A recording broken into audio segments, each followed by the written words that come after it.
नमस्कार साथियों, दिव्य विज्ञान के YouTube चैनल में आपका स्वागत है। मेरा नाम है गिरीश मिश्रा। दोस्तों, आज की मुख्य खबरों में खबर आई है उत्तराखंड बोर्ड से 27 फरवरी से 16 मार्च तक होंगी बोर्ड परीक्षाएं। उत्तराखंड बोर्ड की परीक्षा समिति की बैठक के बाद हुआ ऐलान। विस्तार से अगर देखें खबर को तो क्या है, उत्तराखंड बोर्ड की हाई स्कूल और इंटर की परीक्षाएं 27 फरवरी से शुरू होकर 16 मार्च तक चलेंगी। बोर्ड पदाधिकारियों ने शुक्रवार को देहरादून में परीक्षा कार्यक्रम जारी किया। प्रयोगात्मक परीक्षाएं 16 जनवरी से 15 फरवरी के बीच में संपन्न की जाएंगी। साथ में शुक्रवार को देहरादून स्थित माध्यमिक सभागार में उत्तराखंड विद्यालयी शिक्षा परिषद की सभापति सीमा जौनसारी की अध्यक्षता में हाई स्कूल एवं इंटरमीडिएट के आगामी परीक्षा समिति की बैठक हुई। बैठक के बाद बताया गया कि हाई स्कूल की पहली परीक्षा 27 फरवरी को भारतीय संगीत टंकण विषय, जबकि इंटरमीडिएट की पहली परीक्षा 27 फरवरी को हिंदी विषय की होगी। बैठक में सचिव डॉक्टर नीता तिवारी, अपर निदेशक माध्यमिक शिक्षा महावीर सिंह बिष्ट और परीक्षा समिति के सदस्य आदि उपस्थित रहे। तो इसका मतलब जो उत्तराखंड बोर्ड के जो परीक्षाएं हैं वो 27 फरवरी से शुरू होने जा रही हैं और 16 मार्च तक ये चलने वाली हैं। इसी के साथ अगली खबर है, पदोन्नति के मानकों में दी गई छूट, 2025 तक लागू हो शिथिलीकरण की नियमावली। तो देखने विस्तार पे पदोन्नति का मामला किसमें है। प्रदेश सरकार के कर्मचारियों को पदोन्नति के मानकों में छूट मिल गई है। अब खाली पद होने पर मानक पूरे न होने के बावजूद उनकी पदोन्नति हो सकेगी। यानी कि एक राहत है, खाली पद अगर है कहीं पर, अगर मानक पूरे नहीं भी हैं तब भी उनकी जो है पदोन्नति हो सकती है। कार्मिक विभाग ने उत्तराखंड सरकारी सेवक पदोन्नति के लिए अधिकारी सेवा में शिथिलीकरण या फिर इसे संशोधन कह सकते हैं, नियमावली को लागू कर दिया है। पात्र कर्मचारी इस सुविधा का लाभ 30 जून 2024 तक उठा सकेंगे। अपर सचिव कार्मिक ललित मोहन दयाल की ओर से जारी आदेश के मुताबिक प्रमोशन के मानकों में छूट का लाभ कर्मचारियों को तभी मिलेगा जब उनसे वरिष्ठ पात्र सभी कर्मचारियों की पदोन्नति हो गई। तो ये पदोन्नति के लिए अच्छी खबर है उत्तराखंड से कि अगर मानक अगर पूरे नहीं भी हैं लेकिन अगर वहाँ पर पद खाली हैं तो जो है इसमें राहत मिल सकती है और ये राहत 30 जून 2024 तक उठा सकते हैं। इसी प्रकार से अगली खबर है, सुकन्या समृद्धि योजना पर अब मिलेगा 8.2% ब्याज। तो यहाँ पर जो सुकन्या समृद्धि योजना है इस पर जो है अब ब्याज दर 8.2% ब्याज मिलने की जो है बात की गई है। सुकन्या समृद्धि योजना पर निवेशकों को अब 8.2% और 3 साल के मियादी जमा टर्म डिपॉजिट पर 7.1% ब्याज मिलेगा। वित्त मंत्रालय ने शुक्रवार को बताया कि ब्याज दर में क्रमशः 0.2% और 0.1% की बढ़ोतरी हो गई है। नई दर जनवरी से मार्च तक के लिए लागू होगी। बाकी सभी छोटी बचत योजनाओं की ब्याज दरें पहले की तरह ही रहेंगी। इसी प्रकार न्यू ईयर पर मिल सकती है 4% डीए की सौगात। तो जो नए साल पर जो है कर्मचारियों को, राज्य के कर्मचारियों को 4% डीए की जो है सौगात मिल सकती है। राज्य कर्मचारियों को न्यू ईयर पर 4% महंगाई भत्ते की सौगात मिल सकती है। डीए की फाइल मुख्यमंत्री के पास अनुमोदन के लिए गई है। माना जा रहा है कि मुख्यमंत्री राजधानी पहुंचने के बाद फाइल पर अनुमोदन मिल जाएगा। इस बीच राज्य कर्मचारी संयुक्त परिषद ने भी मुख्यमंत्री से 4% महंगाई भत्ते की किस्त जारी करने का अनुरोध किया है। बता दें कि प्रदेश मंत्रिमंडल ने डीए के लिए मुख्यमंत्री को अधिकृत किया है। वित्त विभाग ने प्रस्ताव बनाकर मुख्यमंत्री कार्यालय को भेज दिया है। अब मुख्यमंत्री को निर्णय लेना है। सूत्रों के मुताबिक वित्त मंत्री से प्रस्ताव पर पहले ही अनुमोदन प्राप्त हो चुका है। माना जा रहा है कि मुख्यमंत्री के अनुमोदन के साथ ही सरकार डीए का आदेश जारी कर देगी। सोमवार को महंगाई भत्ते की किस्त जारी होने की संभावना जताई रही है। तो पहली किस्त यहाँ पर सोमवार को जारी होने की संभावना हो रही है। साथ में कह रहे हैं कि कंप्यूटर में बनेंगे एक्सपर्ट, अंग्रेजी भी बोलेंगे फटाफट। प्रदेश के इच्छुक होमगार्डों को दिया जाएगा 1 महीने का प्रशिक्षण। कमांडेंट जनरल होमगार्ड आईजी केवल खुराना ने जारी किए निर्देश। तो ये खबर है जो होमगार्ड है उनको कि कंप्यूटर में वो एक्सपर्ट बनेंगे और अंग्रेजी भी जो है सीख के जो है उसमें जो है पारंगत होंगे। साथ में कहा गया है कि सचिवालय कर्मचारी कल्याण कोष को 25 लाख रुपए मिले हैं। और साथ में सरकारी दफ्तरों में थकान और तनाव से राहत दिलाएगा वाई ब्रेक यानी कि ऐसा ब्रेक जिसमें जो है आप जो वाई यानी कि योगा से संबंधित है कि सरकारी कर्मचारी जो है योगा ब्रेक जो है ले सकेंगे अपने दफ्तरों में। इसी प्रकार उग्रवादी संगठन उल्फा व केंद्र में शांति समझौता 750 कैडरों का भी समर्पण।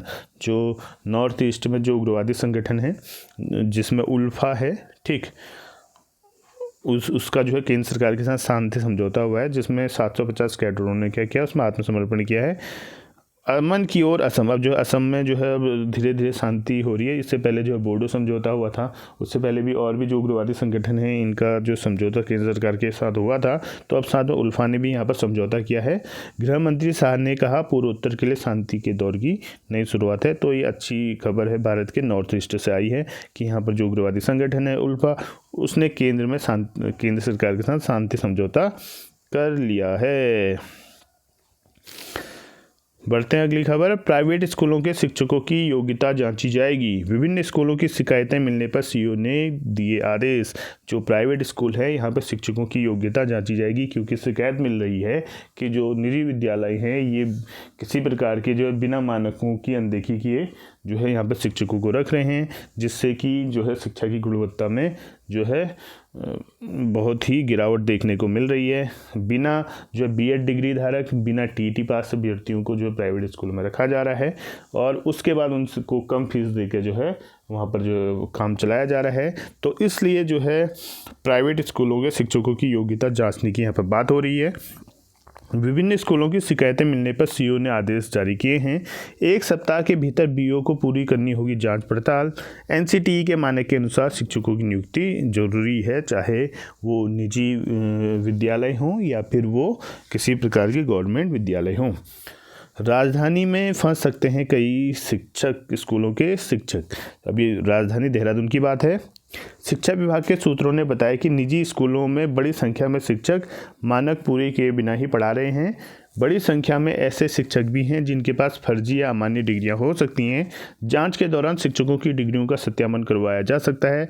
सरकारी शिक्षकों की डिग्रियों की जांच कर रही एसआईटी को शुरुआत में कुछ निजी स्कूलों के शिक्षकों की भी शिकायतें मिली थी, लेकिन एसआईटी को केवल सरकारी शिक्षकों की जांच के आदेश थे, जिस कारण निजी शिक्षकों की जांच नहीं हो सकी थी, लेकिन इस बार यह जांच हो सकती है। अब यहाँ पर पीपीएसए के जो अध्यक्ष हैं डॉक्टर प्रेम कश्यप, इनका कहना है कि सभी निजी स्कूल योग्यता और निर्धारित मानकों के अनुसार ही शिक्षकों की भर्ती करते हैं। स्कूलों के अच्छे रिजल्ट इसकी तस्दीक करते हैं। किसी भी निजी स्कूल में अयोग्य मानकों पर खरे न उतरने वाले शिक्षकों को नहीं रखा जाता। शिक्षा विभाग की जांच में सच सामने आ जाएगा। तो ये तो एक तरीके से अपने को बचाने की बात कह रहे हैं, लेकिन सभी को पता है जो शिक्षक समुदाय से हैं, जो जिन्होंने बीएड किया हुआ है या फिर जो इस जो है शिक्षक व्यवसाय की ओर जाने की कोशिश कर रहे हैं, तो उनको पता है कि इस जो प्राइवेट स्कूल है, निजी स्कूल हैं, तो वो किस प्रकार से जो है टीचरों की भर्ती कर रहे हैं बिना जो मानकों को देखे हुए। उनका जो सबसे पहला जो है पैमाना यही होता है कि उस टीचर को जो अंग्रेजी आती है या नहीं आती है, चाहे उसकी डिग्री कुछ भी हो, चाहे उसने बीएड किया हुआ है नहीं किया, उसने टीटी पास किया हुआ है नहीं किया हुआ है, अगर उसे एक अच्छे तरीके से बोलना, अंग्रेजी में बोलना आ जा रहा है, तो वो प्राइवेट स्कूलों में उसके लिए जो है सबसे पहली वरीयता देते हैं। तो अब बाकी आप जो सभी लोग समझदार हैं, आप बता सकते हैं कि इस बात पर कितना सच है। ठीक है, तो फर्जीवाड़ा तो बहुत हो ही रहा है और ऐसे शिक्षकों को वो जो है कम वेतन पर रख लेते हैं, क्योंकि उनके पास एक निगेटिव पॉइंट ये रहता है कि उनके पास बीएड की डिग्री होती नहीं है और न ही टीटी वो पास होते। ठीक है, तो बढ़ते हैं आगे।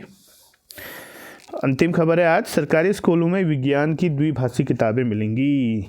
10 लाख से ज़्यादा विद्यार्थी पढ़ते हैं सरकारी स्कूलों में। 80 लाख के करीब किताबें चाहिए मुफ्त योजना के अंतर्गत। तो जो सरकारी स्कूल में हैं, विज्ञान की जो किताबें हैं द्विभाषा में मिलेगी। द्विभाषा में एक अंग्रेजी में होगी और जो है एक हिंदी में जो है होगी, क्योंकि उत्तराखंड की बात हो रही है। तो यहाँ पर एक हिंदी में भी जो है किताबें मिलेंगी और जो है अंग्रेजी में मिलेंगे, या फिर एक ही किताब को वो बाइलिंगुअल करने की कोशिश करेंगे। तो क्या है खबर, पूरी तरीके से देख लेते हैं।